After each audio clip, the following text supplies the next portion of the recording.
The silence in a house can be the most unsettling sound of all. A hollow space where echoes of the past and whispers of the unknown gather.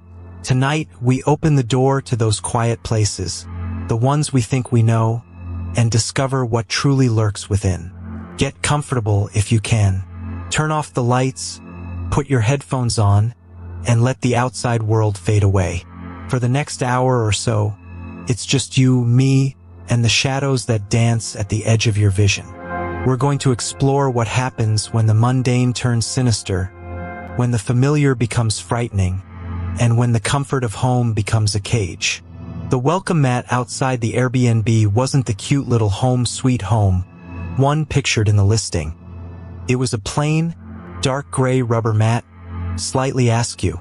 I remember noticing it because I almost tripped on it while fumbling for my phone to double-check the lockbox code. My name is Chloe, and I was on a solo road trip up the East Coast, treating myself to a few nights in places nicer than my usual cheap motels.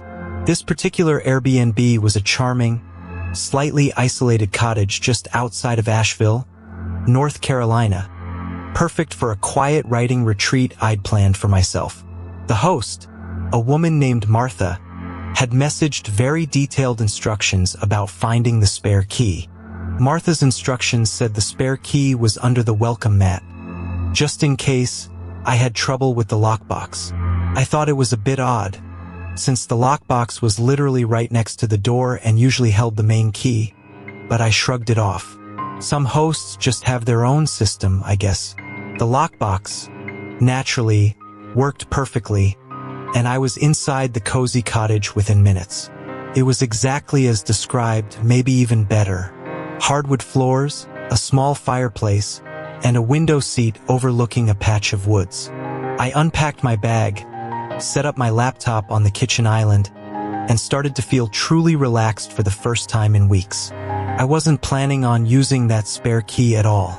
My first night was uneventful, filled with writing and a good book. I woke up feeling refreshed. As I was getting ready in the small bathroom, I noticed the window was slightly ajar. It was one of those old-fashioned sash windows that slide up. I distinctly remembered closing and locking all windows the night before, a habit I have from living alone. It was a small detail, but it gave me a little pause. Maybe I'd just forgotten that one? It was a tiny window high up and tucked behind the shower curtain, so it wasn't immediately obvious. I closed it tightly, made sure the latch clicked, and went about my day, putting it out of my mind. It was just an old house, maybe the latch was loose. Later that afternoon, after a long walk, I came back to the cottage feeling a bit tired. I walked straight into the main living area and noticed the bedroom door was slightly ajar. I knew for a fact I had closed it completely when I left, as I like to keep the bedroom dark and cool during the day. This was a bit more unsettling than the window. I pushed the door open the rest of the way, and everything inside looked perfectly normal. Nothing seemed disturbed, no clothes rummaged through, nothing out of place. I checked the back door and all the other windows. Everything was locked up tight. I started to feel a prickle of unease, but I reasoned it was an old house. Maybe it just settled, or the floor wasn't level, causing the door to drift open. It was a common enough explanation. That evening, as I was making dinner, I went to grab a paper towel from the roll on the counter, and there it was, lying right next to the paper towel holder, glinting under the kitchen light. A single silver house key. It wasn't my car key, it wasn't the key from the lockbox, and it certainly wasn't a key I'd brought in. My heart started to pound a little. I picked it up. Felt solid, real. This was no old house settling or loose latch. This was a key. Someone else had a key to this place. And more importantly, someone had left it out for me to find. The implications sent a chill down my spine. Had it been there the whole time? Or had someone placed it there recently? My mind raced. I started searching the cottage, not for an intruder, but for answers. I checked every vent, every smoke detector, every corner. I was looking for a camera. My hands trembled as I scanned the bookshelves, the picture frames, the small decorative items. I didn't find anything obvious, but the thought alone was enough to make my skin crawl. I pulled my phone out and started Googling how to find hidden cameras, but my internet was spotty. The more I looked, the more every shadow seemed to deepen. Every creak of the old house sounded like footsteps. I felt like I was being watched, every move scrutinized. The idea of someone else having a key, and now this was too much. Then I remembered. In the initial listing, Martha had mentioned one room was owner's storage and not for guest use. There was a small, plain wooden door off the kitchen, opposite the bathroom, that I hadn't paid much attention to. It had a simple deadbolt on it. I just assumed it was a pantry or utility closet. I walked over to it now slowly. I tried the handle. Locked, of course, but the key in my hand. What if it was for this room? I hesitated, my hand shaking. Curiosity warred with a growing sense of dread. What if this was exactly what I wasn't supposed to do?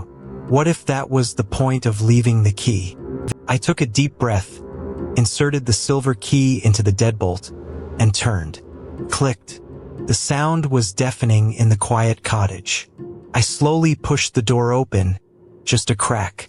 My eyes strained to see into the darkness. It wasn't a storage room with boxes and shelves. It was a tiny, windowless space, and in the center of the room, facing directly towards where I was standing, was a single, uncomfortable-looking wooden chair. On the chair, neatly folded, was a small, dark gray rubber mat, exactly like the one outside the front door, the one I almost tripped on. The one under which Martha said the spare key was. I didn't scream, I didn't cry. I didn't even close the door all the way. I just backed away slowly, my eyes fixed on that chair, that mat. The air in the cottage suddenly felt heavy, suffocating. I grabbed my car keys, my purse, and my phone, leaving everything else behind. I walked out the front door, making sure to lock it, and got into my car without looking back. I drove straight to the nearest motel, checked in, and spent the rest of the night staring at the ceiling, replaying every tiny detail. I left a message for Martha, politely explaining I had an urgent family emergency and had to cut my trip short. She never replied, and I never looked under a welcome mat again. Sometimes the smallest breach in our sense of security is all it takes. A misplaced item, a forgotten detail, and suddenly the world shifts. That feeling, that creeping unease that something isn't quite right, it tends to follow you from one unsettling moment to the next, doesn't it? The first thing I noticed when we got to the Airbnb was the door to what looked like a utility closet or an extra small room, tucked away beside the kitchen. It was locked, of course, but not with a standard deadbolt. It had a heavy-duty padlock, the kind you'd see on a storage unit, looped through a reinforced hasp. My friend Mark and I had booked this place for a long weekend, a quiet spot in rural Vermont to get some work done and unwind. It was an old farmhouse, charmingly rustic, with creaky floorboards and a smell of aged wood and dust. The listing had mentioned 2 bedrooms and a spacious living area, but made no mention of this peculiar, padlocked door. It was just there, a quiet, solid presence in the corner of my eye. I figured it was just for the owner's personal storage, out of bounds, no big deal. I'm a freelance graphic designer, and Mark is a software developer, so we often travel together for these workations. We look for places with good internet and a peaceful atmosphere. This Airbnb, nestled among rolling hills and far from any major town, seemed perfect. The host, a woman named Eleanor, had been very pleasant in her messages, giving us clear instructions for self-check-in. The house itself was cozy, with a fireplace we planned to use and large windows looking out onto fields and distant woods. We spent the first evening settling in, unpacking our laptops and groceries. That padlock door was still there, a minor detail, easily forgotten amidst the excitement of a new place and the smell of freshly brewed coffee. The second night, after a long day of coding and designing, we were both pretty exhausted. Mark had gone to bed early, and I was just finishing up an email. Around 1:30 a.m., I heard it, a soft, almost imperceptible scratching sound. It was coming from the direction of the kitchen, specifically, I thought, from behind that locked door. I froze, holding my breath. It wasn't loud enough to wake Mark, but in the absolute silence of the countryside, it was distinct. It sounded like fingernails or maybe a small animal dragging against wood. My mind immediately went to mice, a common problem in old houses, and I tried to dismiss it. But the sound wasn't scurrying. It was deliberate, almost rhythmic, a slow scrape, then a pause, then another scrape. It lasted maybe a minute, then stopped. The next morning, I mentioned it to Mark over breakfast. He just shrugged. "Probably mice," he said, not looking up from his phone. "Or maybe a branch scraping against the house in the wind." It hadn't been windy, but I let it go. We had work to do. Still, a faint uneasiness lingered. I found myself glancing at the padlocked door more often. It looked so sturdy, so impenetrable, yet the sound had seemed to emanate directly from it. The light wood of the door showed no obvious claw marks or signs of intrusion from the outside. I even ran my hand over the surface, feeling for any imperfections, but found nothing. It was just a regular, slightly faded wooden door with a very serious lock. That afternoon, while Mark was out for a walk, I was alone in the house. I had put on some music, trying to create a normal atmosphere, but my ears felt hyper-alert. I kept listening for the scratching, but the house remained silent, save for my Spotify playlist. It was a beautiful day outside, bright and sunny, which somehow made the internal unease feel even stranger. I stood in the kitchen, staring at the door. The padlock gleamed under the overhead light. It was a big silver master lock, the kind that felt like it could withstand a sledgehammer. Who locked something up like that in an Airbnb? And why didn't the host mention it, even just to say, "Owner's storage, please disregard"? Later that evening, as we were cooking dinner, Mark found something on the kitchen counter. It was a single tarnished brass key, resting innocently beside the fruit bowl. "Ha!" he said, picking it up. "Wonder what this is for?" It was an old-fashioned skeleton key, heavy and intricate. We tried it on a few cupboards, but they were all unlocked.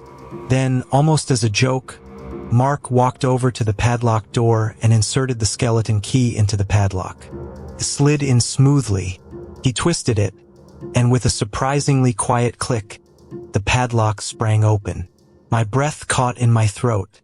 We both stared at the open padlock, then at each other. Neither of us had expected it to work. The key had been sitting there all along, right under our noses. Mark slowly pulled the padlock off the hasp. The door was no longer secured. He looked at me, a question in his eyes. I just nodded, a mixture of curiosity and dread swirling within me. He reached for the doorknob, turned it, and pushed the door inward. It opened with a soft, drawn-out creak, revealing a small, dark room. Mark reached inside, feeling for a light switch. He flipped it, and a single bare bulb hanging from the ceiling flickered on, illuminating the space. It was completely empty. Not a single piece of furniture, no boxes, no shelves, nothing that would suggest storage. Just 4 bare walls, a wooden floor, and a small, uncurtained window overlooking the backyard. And directly in the center of the wooden floor, deeply gouged into the planks, were fresh, distinct scratch marks. They were exactly the kind of marks that fingernails, dragged repeatedly, would make. Someone or something had been trapped in there. The scratches weren't old, weathered marks. They were sharp, raw, the wood still light and splintered where they'd been made. And there were so many of them, concentrated in a roughly 2-foot by 2-foot square in the center of the room, as if someone had been pacing, or perhaps trying to dig their way out. The window was locked from the inside, but the latch looked flimsy, easily broken. It was too small for an adult to fit through comfortably, but not impossible for someone determined. We stood there, paralyzed, staring at those marks. The sound I'd heard the night before, the scratching, suddenly made terrifying sense. It wasn't mice. It was someone in there, and the key just sitting on the counter. It felt less like an oversight and more like a deliberate, chilling invitation. We closed the door immediately, the padlock hanging uselessly. Neither of us said anything for a long time. We ate dinner in silence, the food tasting like ash. We didn't mention the scratches again, but the knowledge hung between us, heavy and suffocating. We left the next morning, cutting our trip short, making up some excuse to Eleanor about a work emergency. She was perfectly understanding, overly polite. We didn't tell her what we found. What could we even say? That her extra storage room was actually a prison? I kept thinking about that key, just waiting for us. And the fact that someone had been in there, scratching at the floor, in a room that was supposed to stay locked. We drove away from that farmhouse as fast as we could, not looking back. We never rented from Eleanor again, and I'm pretty sure she never rented that particular house out to anyone else after us. Every now and then, I wonder if the next guests found the key, or if they heard the scratching from behind the locked door. But mostly, I wonder who was in there, and why the door was locked, and if they ever managed to get out after we left. And why exactly was the key always there, just waiting to be found? Every house has its secrets, its hidden corners and forgotten spaces. But some rooms hold more than just dust and memories. They hold an atmosphere, a weight, a quiet dread that presses in on you, making the air heavy and the shadows seem to lengthen just a little. The first thing I noticed when we walked into the Airbnb was a faint, metallic smell, like old pennies, clinging to the air. My girlfriend, Chloe, usually has a super sensitive nose, but she just shrugged it off, attributing it to an old house. We were in Vermont for a long weekend, escaping the city, and had rented this place, a converted farmhouse, primarily because it had a huge kitchen for me to try out some new recipes and was surrounded by quiet woods for Chloe to hike. It looked idyllic in the photos. Rustic, cozy, exactly what we needed. I remember the host, an older woman named Martha, being overly specific about the keys when she met us. There was the main door key, the back door key, and then she pointed to a small, tarnished silver key on the ring, saying, "And this one for the small utility closet in the hall. Nothing in there but cleaning supplies. Please don't use it, we have professionals handle all the cleaning." I'm Mark, I work in tech, and my idea of a perfect getaway involves good food and no deadlines. Chloe's a freelance graphic designer, and she just wanted fresh air and quiet. This house seemed perfect. 3 bedrooms, 2 bathrooms, a big living room with a stone fireplace, and that dream kitchen. We spent the first day exploring the local antique shops and hiking a short trail. Everything felt normal, comfortable, exactly what we paid for. That night, after a delicious pasta dinner I cooked, we settled into the living room, a fire crackling, watching a movie. The house was quiet, save for the occasional creak of old wood, which felt charming, not unsettling. We didn't even think about the strange smell anymore, or that silver key. It was just a house key, like any other. It was the second night when things started to feel a little off. I woke up around 3 a.m. to a soft scratching sound. Not like an animal inside the walls, more like something being dragged across a wooden floor, or maybe a key being turned very, very slowly in a lock. I lay there in bed, listening, my heart starting to pick up. Chloe was sound asleep beside me. The sound seemed to be coming from the main hallway, near the utility closet Martha had mentioned. I tried to rationalize it, old pipes, the house settling, maybe even a mouse, though the sound was too deliberate for a mouse. After about 5 minutes, it stopped. I told myself I was just being paranoid, probably dreamt it, and eventually drifted back to sleep, but the quiet stillness of the house felt different after that, heavier somehow. The next morning, I went to make coffee and noticed something peculiar on the key ring, that hung by the back door. The small, tarnished silver key, the one for the utility closet, was gone. I remember seeing it there the day before. I asked Chloe if she'd used it for anything. She looked at me like I was crazy. Why would I use that? Martha said not to even touch it. Plus, I don't even know what it opens. We searched around the counter, checked the floor, even looked in our bags, but it was nowhere. We joked that maybe the key had just fallen off and rolled under the fridge, but a small part of me felt a cold knot in my stomach. The scratching sound from the night before came back to me. Felt less like a dream now, more like a memory. I walked over to the utility closet in the hallway. It was a plain wooden door, no handle, just a small, old-fashioned keyhole. It was definitely locked. I tried the other keys on the ring just to be sure, but none of them fit. Chloe walked up behind me, seeing me test the lock. Seriously, what's in there that she was so particular about? Cleaning supplies? She mused. The whole situation felt disproportionate. Why make such a point about a cleaning closet, then have the key vanish? It wasn't worth stressing over, we decided. It was probably just a misplaced key. We had 2 more days of our vacation, and we weren't going to let a mystery key ruin it. But every time I walked past that door, I couldn't help but glance at the keyhole, wondering. That night, the scratching sound returned, louder this time and more distinct. It wasn't just scratching. It was accompanied by a soft, rhythmic thud, almost like something being tapped against the floor or wall. It sounded like it was coming from inside the utility closet. I sat bolt upright in bed, heart hammering against my ribs.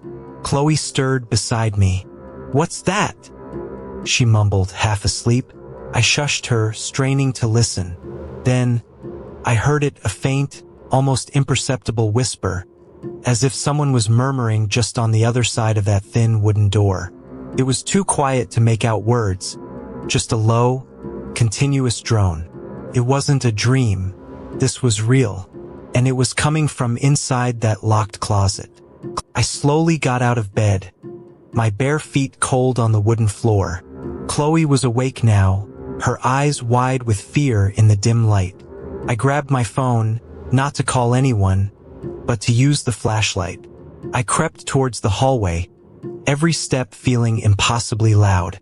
The whispering was clearer now, a low, guttural sound that raised the hairs on my arms. When I reached the utility closet, I hesitated, my hand hovering near the door. The sound of something heavy dragging across the floor from inside intensified, followed by a distinct, chilling creak. It wasn't the house settling. It was the sound of the door slowly, carefully opening from the inside, just a fraction of an inch. A sliver of absolute darkness, deeper than the hallway's dimness, appeared in the crack. I froze, my breath catching in my throat. I could feel a cold draft emanating from the crack in the door. The metallic, penny-like smell was overwhelming now, sharp and undeniable. Then, through that tiny opening, I saw it. Not an eye, not a face, but a small red pinprick of light, steady and unblinking, like a recording light on a tiny camera. It wasn't a reflection. It was actively emitting light, staring directly out into the hallway, directly at me. The whispering stopped abruptly. The dragging sound stopped. Everything went utterly silent, save for my own ragged breathing and Chloe's terrified gasp from the bedroom doorway. The red light remained utterly still, watching. It wasn't a closet. It was a surveillance room, and someone was in it watching us. Chloe screamed then, a short, sharp sound that broke the silence. That was all it took.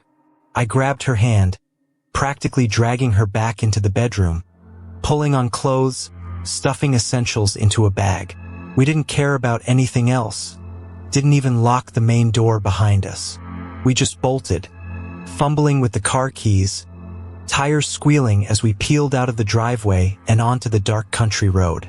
We drove for hours, not speaking, not looking back, until the sun started to rise. We called Airbnb support from a gas station parking lot, our voices shaking, explaining everything. They were horrified, promising a full investigation and refund, but their words felt hollow. The image of that small red light, watching from the crack of the door, was burned into my mind. We never found out what was truly in that room, or who was behind that light. Martha, the host, claimed she had no idea what we were talking about, that the closet was just for storage and she'd had no other complaints. Airbnb eventually delisted her property, but the memory of that tiny red glow, silently observing us from the darkness, still haunts me. It wasn't a ghost or a monster. It was something far more chilling. The unseen, invasive presence of another human being, hiding in plain sight, with a key to a room we were never supposed to know existed, watching our every move. Every time I stay somewhere new now, I can't shake the feeling that I'm being watched. You think you've seen the worst of it. You think the terror is contained, that it stays within those four walls. But sometimes, the most insidious fear isn't locked away. It's right next door, a subtle shift in the everyday, a casual cruelty that can change everything. The first time it happened, I was just trying to get some sleep after a long shift. My phone vibrated softly on the nightstand, making a low buzzing sound that always felt more intrusive in the quiet of early morning. It was 2:47 a.m., and the caller ID just showed unknown number. I usually let those go to voicemail, especially at that hour, but something about the persistent, almost desperate vibration made me pick up. When I answered, there was nothing but static, like an old radio tuned between stations, and then a very faint, almost imperceptible sound of my own doorbell ringing, muffled and distant, as if from another room, or maybe another house entirely. I hung up, my heart doing a little anxious flutter. I'm in my late 20s, living in a quiet suburban neighborhood in Ohio. My house is a small ranch, nothing fancy, but it's mine. I work odd hours as a technician for a local internet provider, so I'm used to weird sleep schedules. That first call was unsettling, but I chalked it up to a wrong number, maybe someone prank calling, or even a glitch with the phone network. Still, I got out of bed, padded to the living room, and peered through the peephole. The porch light was on, casting a warm glow on the empty concrete steps. Nothing, just the wind rustling through the leaves of the oak tree in my front yard. I checked the lock on the front door, just out of habit, and went back to bed, trying to shake off the lingering unease. It happened again 2 nights later, almost at the exact same time, 2:51 a.m. Unknown number. This time, I hesitated for a moment, remembering the previous call. The doorbell sound had been so distinct, even if faint. Curiosity, or maybe a growing sense of dread, got the better of me. I answered. Again, the static, but this time it felt heavier, more oppressive. And then, clearer than before, the distinct chime of my own doorbell. Ding dong. It wasn't a recording. It sounded live, happening right then. I ripped the phone from my ear, my blood suddenly cold, and stared at the dark window overlooking my front yard. I didn't dare get out of bed this time. I just lay there, listening to the silence of the house. The next morning, I felt exhausted, not from lack of sleep, but from the anxiety that had coiled in my stomach. I checked every window lock, every door. I even tested the deadbolt on the back door, which I rarely used. Everything was secure. My house is set back a bit from the street, with a small patch of lawn and a few bushes, but no real hiding spots right up against the house. I couldn't imagine someone standing on my porch, ringing the bell, and then immediately calling me from an unknown number. It felt too coordinated, too deliberate. The idea of someone out there, in the dark, watching my house, became a heavy weight in my mind. I even considered unplugging my landline, but I didn't have one. It was just my cell. The calls continued, sporadic but persistent, always in the dead of night, always unknown number. and always featuring the sound of my doorbell.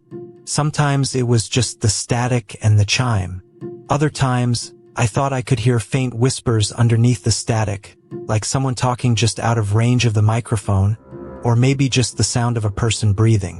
One night, I decided to test a theory.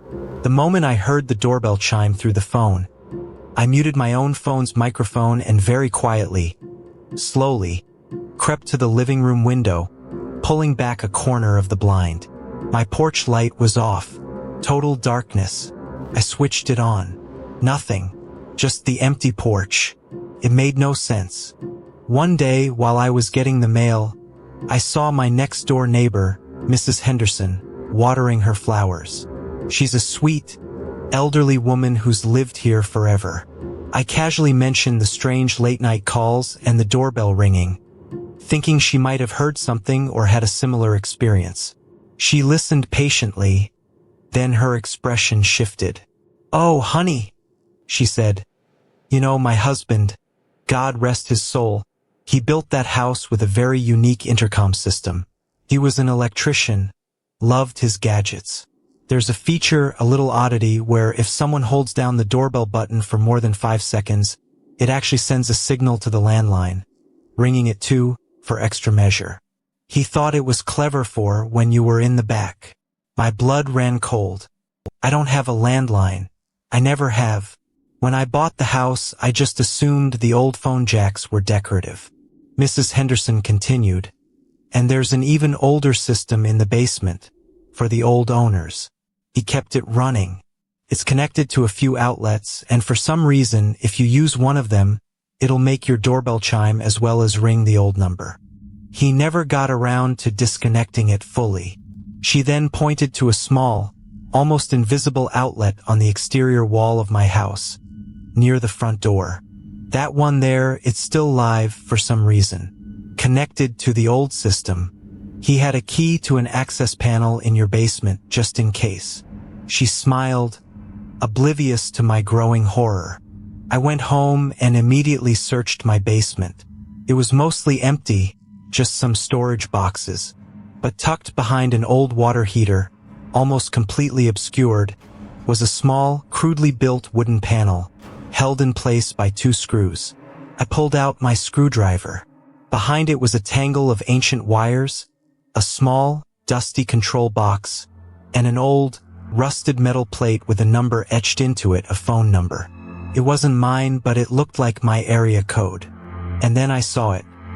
A small, almost imperceptible wire, thin as a hair, snaking from the box, out through a tiny drilled hole in the foundation wall, leading exactly to that exterior outlet Mrs. Henderson had pointed out. It was a Frankenstein setup. The realization hit me like a physical blow. The unknown number wasn't calling me from outside. The call was coming from inside the house. Somehow, someone was using that old, hidden system, plugging something into that exterior outlet, which in turn activated the doorbell chime and also, inexplicably, rerouted a signal to my current cell phone number. But why? And who? The only way to access that old system, besides the hidden panel in my basement, would be through a key that Mrs. Henderson mentioned her husband had.